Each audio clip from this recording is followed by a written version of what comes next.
everyone. Hello. Yes, I am back. I'm back after a couple of weeks. Apologies for uh, my absence of late. I can say it was unplanned absence. Life happens. Trying to figure out things, uh, money constraints, and this sort of thing. We're all going through it. So, I wanted to talk a little bit quickly about the state of the industry. And moving forward, it seems like PlayStation will not will not change their minds about physical games. So that's gone. And they've a couple months ago, or maybe it was a couple weeks ago, they've confirmed that they will not be uh, selling the PS6 at a loss, just like the PlayStation 5. They have no plans to do that at all. You know what that means? $1,000 console, right? $1,000. Here's the problem.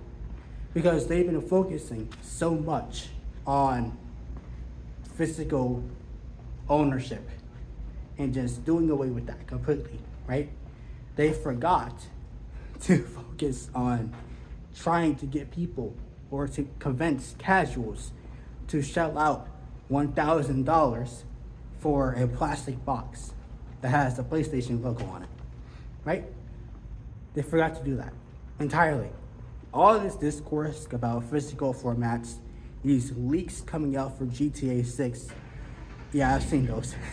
They probably caught the guy already, and he's on his way to the Russian gulag. But anyway, all this discourse around it, the main question is, and it has to be, who is going to shell out $1,000 for a console?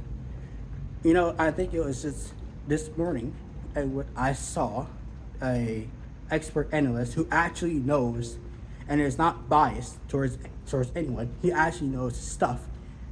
He said it looks like it's going to be a 40% drop in revenue for the entire game industry if they move ahead with $1,000 consoles.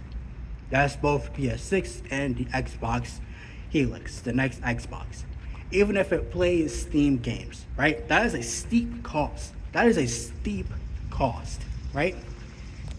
But then again, options in this market is slim. How can I convince people to buy a $1,000 Steam Deck OLED with 1 TB? I can't do that. I can't do that in good conscience. I caught it just in time with the Legion Go. The Legion Go doesn't have a price increase, but the S and the Legion Go 2, I would speak about that in a little bit, because I think you'll understand where I'm going with this. Those sellers have fallen off drastically. Going back to the Steam Deck OLED, same story. 75% drop in sales since those price increases, right? That went from $500, or was it $550, all the way up to $900. It's unsustainable. Can't do it any longer, but they're gonna have to do it because the way that these cartel RAM companies are handling their business is hostile. You have to take the deal up front. It's not even a deal, but the offer up front, and that's that. Right? So, Legion Go 2. Imagine if PlayStation had the imagine if PlayStation had the PS6 Pro for something like $2,000. Who's gonna buy it? Not many people. Wanna know why? I'll tell you why. Because you'll be dipping into your savings or be dipping into debt, which I can't tell you that's even remotely reasonable. Don't ever do that. Please don't do that. Not at all. Ever. Right? If you can't afford it, you can't afford it, right? That's a good portion of people who are already on PlayStation Plus. There's not going to be enough discounts on PlayStation Plus to justify a PlayStation 6 or a PS6 Pro or even a handheld, right? Forget it. If the Legion Go 2 sales have fallen. The device is already at $3,000, right? If those are suffering, what makes you think that PlayStation will not suffer the same thing? It's 4 digits.